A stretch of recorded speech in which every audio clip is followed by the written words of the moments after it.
If Jim Harbaugh needs to go, if you are done with him as Michigan's football coach, hit the like button on the video. I want to compare it to other videos we have, see if a higher percentage of you like the video than just our standard Michigan Football Report video. I'm your host, James Yoder. We've got your questions from social media that I got immediately following Saturday's loss to Indiana coming up right now.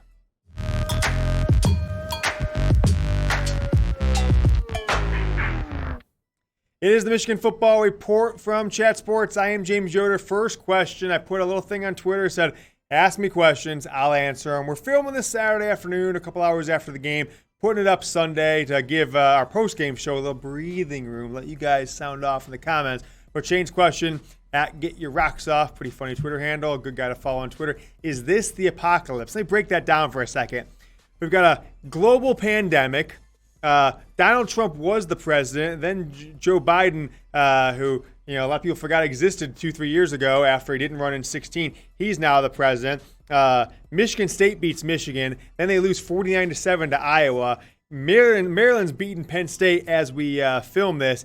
And I think Liberty's in the top 25. They beat Virginia Tech today.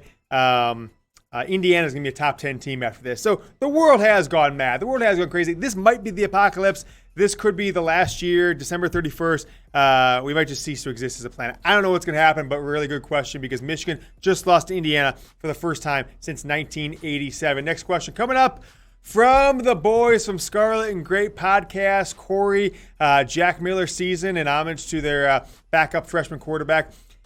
Here's a question he gives me. I got one. Why are you still a Michigan football fan? It is a really good question because they've lost 8 straight to Ohio State. It's guaranteed to be 9 straight in about 34 days from now or whatever it is. And it's tough, man. It is tough because every year we go through the same cycle. It is off-season hype by the blog boys, Sam Webster trying to sell you subscriptions for $1 a month, 99% off, just so you forget about it a year from now and get automatically renewed at full price. And these bums like Brandon Brown and Isaah Hole with his whole website. Michigan's fastest defense ever. And the tight ends are unbelievable. And Joe MIlton's so good that he got Dylan McCaffrey, who, by the way, is still a student at Michigan. I don't know. I'm just saying. And we all get excited. Then the season comes around. Michigan has a couple good wins. And they have that loss. And they come back. And we always are like, it's the year they're going to beat Ohio State. But it never changes. Nothing's changed. 3 straight coaches. Can't beat Ohio State outside of 1 year when they had Luke Fickell, who could be the top candidate for the Michigan job, frankly, as their interim head coach in 2011. But that is why I don't know why I'm still a Michigan fan. I guess just because I'm too deep in. I'm too deep. I'm like Donnie Brasco.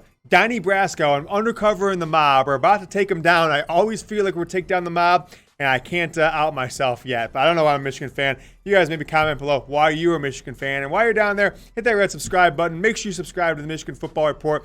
I have so many questions post-game. I picked like 10, 12. I think we're going to do like 4 or 5 shows just from the best questions we got because I got hundreds following the game. So hit the subscribe button.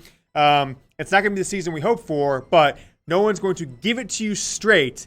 I'm not going to BS you. I'm not going to put lipstick on a pig here like all the blog boys are going to do it. Maze and Brew's going to tell you that we're going to beat Rutgers. Everything's going to be okay. Not going to happen here. We're going to give it to you straight. So hit that subscribe button.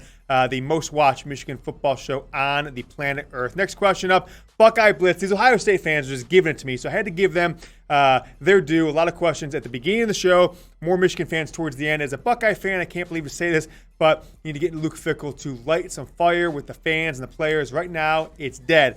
Very true. This is the quietest week on Michigan football social media internet I've seen in a long time, although our views are up like you can't believe. We're just crushing it. So thank you for watching. But there is no life. There's no life. There's no excitement in the fans. The team had no excitement. The coaching staff, just look, this is the coaching staff's face all game. I'm going to kind of come into this. Yeah, make me full screen here, Dylan. This is the coaching staff's face all game. It was this. This is Jim Harbaugh all game. This is Josh Gast all game. This is Don Brown all game. Okay, I'm making faces. No screenshotting allowed. No screenshotting. But that is, That's where we're at with his Michigan football program. Dylan every day, good follow on Twitter. Really like Dylan. Ask questions. Do you wish Kevin Warren had not revisited the decision to play football? Some people give me credit for being the only member of, Michigan football media, anybody who's got any kind of voice for Michigan. I was the only guy telling the Big Ten to come back. I was the only one out there trying to do everything I could to bring the football season back because I'd rather lose to Ohio State than not play. But I am actually reconsidering that decision.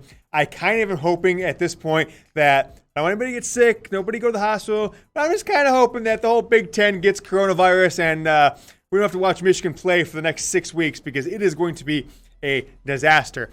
This team has hit a fever pitch of negativity in the last 8 days since the Michigan State game, like we haven't seen since 2014, Brady Hoke's final year. So outside of winning out, there's nothing that's good to happen. If Jim Harbaugh goes into the offseason, you're going to have to either extend him or he's going into a lame duck coaching year into, year 7 with 7 straight losses to Ohio State with him as the coach. I just don't know how you can do that. Trevor Barrett, who's coaching next season, better get someone while the talent's still here, shaking my head. And there is a lot of talent on Michigan's team. Certainly in the secondary, a lot of linebackers, some defensive line talent. I'm excited about the offensive talent. You had a lot of young guys. You had a true freshman. You had a redshirt freshman. Had a lot of young guys on the offensive line today. Joe MIlton, if he's the quarterback next year, he'll be I guess he'll still be a redshirt sophomore because this year's eligibility doesn't even count. But you've got Giles Jackson. You've got Ronnie Bell will be back next year. Eric All, if he stops dropping the ball. All 4 running backs, except I guess 3 of the 4 running backs will be back. Chris Evans technically could come back because of the eligibility rule. So if you get a new coach, that coach is going to have more of a packed, more of a full cupboard than most Michigan coaches would. Probably about equal to what Jim Harbaugh had when he came into the 2015 season. All right, Maze and Blue 1 at BM Go Blue. Les Miles? And he tags me in the tweet. I don't know about that. Les Miles is 70 years old or so, and he certainly hasn't really got the job done at Kansas. Nowhere near the job that Mac Brown has done at North Carolina, although I do think Kansas is a tougher job than North Carolina, but he hasn't really shown much in a year and a half, and frankly, he's kind of lost his touch from where he had LSU towards the top of college football about a decade ago. Jeff Rua, my boy, at Rua Nation. How many people will it take to physically carry Don Brown and Jim Harbaugh out of Ann Arbor? Well, Harbaugh weighs about 220. Don Brown, I guess, about the same. Thinking about how much you can pick up. I would say 7 people if they're just kind of laying there, and probably 11 people if they were kicking and screaming to carry him all the way out of town. I'm talking about get to the borders. You might have to take shifts and all that different stuff.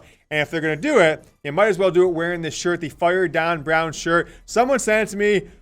I think the benefit, the proceeds probably benefit Don Brown's buyout, maybe. But go to chatsports.com/firedon. It'll redirect you to this website to buy one if you want it. I just bought one of these things. I'll probably wear it in a week or 2 when it gets here. So go to the website, chatsports.com/firedon. It just redirects you to Teespring to buy it. It is a cool looking shirt, and it kind of sums up the 3 words I'm thinking in my mind almost at all moments of the day right now when it comes to Michigan football. Great question coming up here. Follow my man here, and he asked, why isn't Mazi Smith playing? 1 snap for Mazi Smith in the first 2 weeks of the year. Michigan State, Minnesota. And, I'll be frank here. Once the middle of the second quarter happened, I stopped walking up to my TV and trying to document which guys were playing every play like I do a lot of games. We'll tell you how many snaps he played, but I didn't hear his name called from the announcers. I certainly didn't see his number. He didn't make any plays, so I'm guessing he didn't play again. This is the guy who's supposed to be a starter this year. I don't know what he's doing either, and this is a really good question. By the way, the mother of a starter on Michigan's football team, liked this tweet. So maybe there's a little bit of hey, why isn't it wasn't Mazi's mother, it was the mother of another starter on Michigan's team, like that tweet about Mazi Smith. So I'm not sure what that's saying, but I'm sure she has similar questions that you guys all do. Ben Purcell, good guy, good follow on Twitter. Will the athletic director, Ward Manuel, finally have the guts to clean house, or will he stick with Jim Harbaugh? It's such a good question, because a year ago I would have told you that there's no one who has the authority at the University of Michigan to fire Jim Harbaugh, including Mark Schlissel. But a lot's changed since then. The money's not rolling in anymore. You're now 1-2 with a loss to Indiana that hasn't happened in 33 years. Jim Harbaugh marched protested against his own school, his own athletic director, his own school president, and kind of outed his school president, Mark Schlissel, for being, I don't want to say, unqualified for his job, but he said, he won't return my calls. I haven't talked to him at all. And that was like wow, this guy Schlissel, not only is he completely wrong about the coronavirus, but he's incompetent because he won't even return Jim Harbaugh, the highest paid public employee in a 10-state radius. That's not a joke.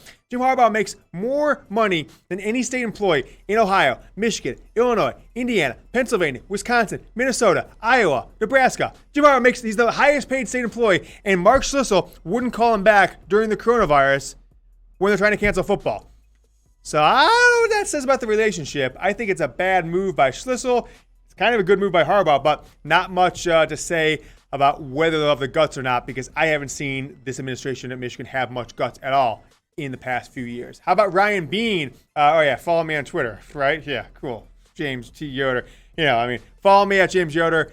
It's going to be a lot of anti-Michigan stuff. Let me tell you that. But what I will tell you, if there's news on Michigan football that you need to know, this will be the spot. Follow me at James Yoder on Twitter. Ryan Bean at Beaner133. How solid is J.J. McCarthy? You'd think he's pretty solid. He's been committed to Michigan for a year and a half, committed May towards the end of his sophomore year in high school, May of 2019. And that class didn't have a commit for a whole year after that, but they got it rolling this spring into the summer. Really good class. If Harbaugh is not the coach anymore, and if they clean house the new coach, if they don't, elevate Josh Gaddis, which I don't really see happening, but it'll be interesting to see what happens. J.J. McCarthy is supposed to be on campus in Ann Arbor in under 2 months. He's at IMG. I don't know of another school that has an opening for him, but you'd think he doesn't have many options. But if the whole coaching staff is gone, this could really turn out to be something with J.J. McCarthy, especially considering Michigan does not have a true freshman quarterback on the team this year. Trey Stone King, thanks for following, Trey. Always appreciate the support on social media. What is this team's identity? I'll tell you what this team's identity is. It is mediocrity. Communication of the team is mediocre. The communication, the play is mediocre. The secondary, the recognizing mistakes and fixing them, the preparation, the excitement, the vibe, it's all mediocre. They're not a bad team. They're certainly not a good team. They are a mediocre team, which frankly, there's a couple winnable games out there that probably end up being 4-4 in the 8 scheduled games, and maybe they'll win the crossover game because it'll be against like Purdue, the number 5 team on the other side of the bracket in the Big Ten West, by the number 5 out of 7 team in the Big Ten West. So that is our show for today. Make sure you guys subscribe to the channel if you haven't. I'm going to be cranking out Michigan football shows all week, so hit the subscribe button. And if you missed my post-game show yesterday, I got it for you right here. I'll toss another Michigan football report video for you right here. And until next time, go blue.